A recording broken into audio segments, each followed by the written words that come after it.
بسم اللہ الرحمن الرحیم۔ اس سے پہلے کچھ ویڈیوز کے اندر میں نے جنت کی باتوں کا ذکر کیا تھا کہ کس طرح جنتی جب جنت کے دروازے کے اوپر پہنچیں گے تو اللہ کے فرشتے ان کا استقبال کریں گے اور کس طریقے سے ان کے اوپر سلام بھیجیں گے، رحمت کی دعائیں کریں گے اور خوشخبریاں سنائیں گے اور شاباشیاں دیں گے۔ جنت کا ایک بڑا ہی حسین منظر ہوگا، اللہ تعالیٰ وہ دیکھنا نصیب کرے۔ اور دوسری طرف ان بدبختوں کا ذکر ہے جن کے لیے جہنم کے دروازے کھولے جائیں گے اور لعنتیں بھیجتے ہوئے فرشتے ان کے اوپر لعنت بھیجیں گے اور ساتھ ہی پوچھیں گے، بے ایمانو، کسی نے تمہیں اس چیز کا ڈراوا نہیں دیا تھا کہ ایک دن تمہیں یہ دن بھی دیکھنا پڑے گا؟ تمہیں سمجھانے والے نہیں آئے تھے تو بہت تمہیں سمجھایا کرتے تھے؟ تو اس وقت جہنمی کہیں گے آئے تھے لیکن ہم نے ان کی باتوں پر یقین نہیں کیا، بلکہ ہم نے کہا کہ تم گمراہ لوگ ہو، تم گمراہ لوگ ہو، اس طریقے سے۔ تو پھر فرشتے کہیں گے اچھا، تو اس کے بعد پھر جہنم کے دروازوں کے اندر داخل ہو جاؤ۔ اس طریقے سے وہ منظر کشی کی گئی۔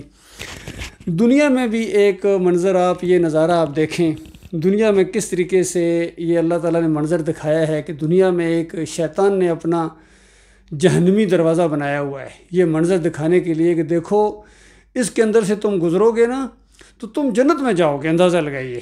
جس طرح اس نے ہمارے بڑے پہلے انسان یعنی ہمارے دادا ابو جو آدم علیہ السلام کو جھانسا دیا اور کہا کہ میں تمہیں بتاؤں اس درخت کے پاس جاؤ گے تو کیا ہوگا، تمہیں ہمیشہ کی زندگی مل جائے گی اور تم کہیں معزز فرشتے بن جاؤ گے، اس طرح لالچ دیا اور پھر وہ اس درخت کے پاس چلے گئے، وہ پھل کھا لیا۔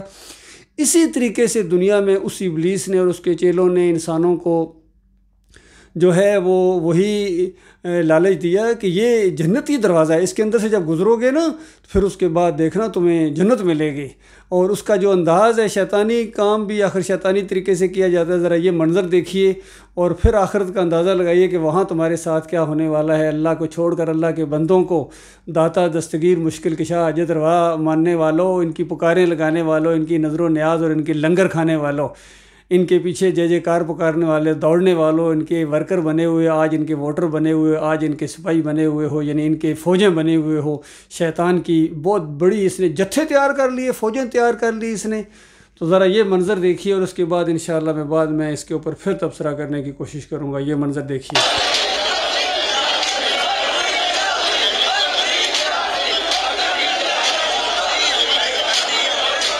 یہ جنتی دروازے سے گزر رہے ہیں، یہ منظر دیکھیے۔ یہ سارے جنتی جنت کے شوقین، اس میں سے ہمارے پرائم منسٹر عمران خان صاحب بھی گزرے تھے، سارے گزرتے اس کے اندر سے، سارے یہ سمجھتے جنت ملے گی، یہ اس طرح مار پڑے گی تمہیں وہاں، اس طرح فرشتے۔ یہ تو خیر بہت تھوڑا منظر ہے، اس سے کروڑوں خربوں کو زیادہ تھوڑے مارتے ہوئے تمہیں جہنم کی آگ کے اندر داخل کریں گے۔ دیکھو یہ جنت ہے ان کی، جو پولیس ان کے ساتھ کیا حشر کر رہی ہے۔ یہ دیکھو یہ پولیس کھینچ کے ادھر سے دھکے دے کے آگے کر رہی ہے، یہ ان کا دنیا کے اندر جنتی دروازہ ہے۔ یہ ہے فرید الدین گنج شکر کا۔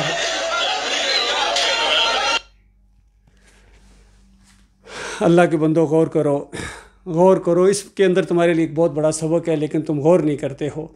آکسفورڈ یونیورسٹی پڑھا ہوا پرائم منسٹر پاکستان کا بن جانے کے بعد اس لائن میں کھڑے ہوئے ہیں اور بڑے ہی انداز سے اس کے اندر سے گزرے اور پھر بوسہ دیا، نیچے سجدہ کیا۔ اور بعد میں کامران انکر نے جو پوچھا تو آپ تو بڑے مزے، آپ نے کیوں سجدہ کیا؟ اندازہ کہ اس کے ذہن میں بھی یہ ہے کہ جو ذرا بھی دینی مزاج رکھتا ہے وہ سجدہ نہیں کر سکتا ہے، تو اس نے اس انداز سے پوچھا۔ تو آگے سے کہنے لگے کہ یہ سجدہ نہیں ہے، یہ سجدہ نہیں ہے، صرف ماتھا ٹیکا ہے۔ تو ظاہری بات ہے بوسہ بغیر ماتھے ٹیکنے سے دیا جا سکتا ہے؟ جس طرح کہتے ہیں مداخلت ہوئی ہے، سازش نہیں ہوئی ہے۔ بھائی سازش پہلے ہوتی ہے پھر مداخلت ہوتی ہے، اسی طریقے سے پہلے سجدہ ہوتا ہے پھر اس کے بعد بوسہ دیا جاتا ہے۔ تو یہ اللہ کے بندو یہ ایک منظر، اور پھر ساتھ ہی کہتے ہیں کہ میں نے فرید الدین اس گنج شکر کو بہت پڑھا ہے، بڑے وہ صوفی ٹائپ تھے، بہت پڑھا ہے۔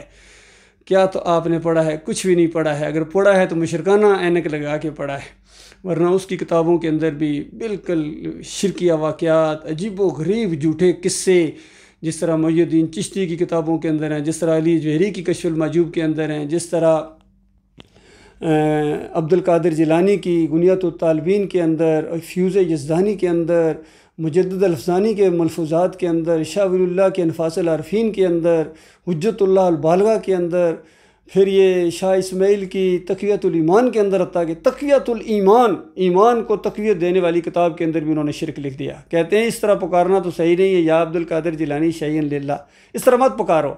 ہاں اس طرح اگر پکارو، اے اللہ تو عبد القادر جیلانی کی وجہ سے دے، تو یہ بالکل عین ایمان ہے۔ جو عین شرک ہے اس کو عین ایمان کہا۔ اسی طرح یہ سجدہ تعظیمی والے، جس کو پہلے خارج از امکان کہا کرتے تھے کہ خارج از امکان ہے، کہ سوال ہی پیدا نہیں ہوتا کہ کسی شریعت کے اندر کسی انسان نے دوسرے انسان کو سجدہ کیا ہو، کسی نبی نے یا کسی نیک بندے نے کسی دوسرے نبی کو یا ولی کو سجدہ کیا ہو، سوال ہی پیدا نہیں ہوتا۔ ہر شریعت کے اندر حرام ہے، شرک ہے اور خارج از امکان ہے، یہ الفاظ لکھے پہلے، اور اس کے بعد خارج از امکان جو تھا وہ عین ایمان بن گیا ان کا۔ وہ بھی سجدے ثابت کر رہے ہیں، ابن کثیر سجدے ثابت کر رہا ہے، طاہر القادری سجدے ثابت کر رہا ہے، طارق جمیل سجدے ثابت کر رہا ہے، تقی عثمانی سجدے ثابت کر رہا ہے، ڈاکٹر اسرار سجدے ثابت کر رہا ہے کہ پورے خاندان نے یوسف علیہ السلام کو سجدہ کیا تھا۔ اچھا، نبیوں کو سجدے کرنے کے لیے آئے تھے؟ اور اللہ کے بندوں، انبیاء منع کرتے ہیں اس چیز سے۔ جو بھی اللہ کا کوئی بندہ ہوگا وہ اس چیز سے تمہیں منع کرے گا۔ ابھی دیکھا جس طرح منظر آپ نے دیکھا ہے، کوئی اللہ کا بندہ اس کو دین نہیں کہہ سکتا ہے۔ جو دین یہ اجازت دے وہ دین نہیں ہو سکتا، یا دیکھیے وہ اسلام نہیں ہو سکتا، وہ حق نہیں ہو سکتا۔ ہاں باطل دین ہو سکتا ہے، باطل فرقہ ہو سکتا ہے، باطل موقف ہو سکتا ہے، مشرکانہ دین کے اندر یہ اس طرح کے معاملات ہو سکتے ہیں کہ وہاں رکوع کیے جائیں، بوسے دیے جائیں، پھر جنتی دروازہ بنایا جائے، اس کے اندر سے گزرا جائے۔ جنت پکی ہو گئی، جنت پکی نہیں ہو گئی، جہنم پکی ہو گئی اگر آپ نے توبہ نہ کی۔ اللہ تعالیٰ غور و فکر کرنے کی توفیق عطا فرمائے۔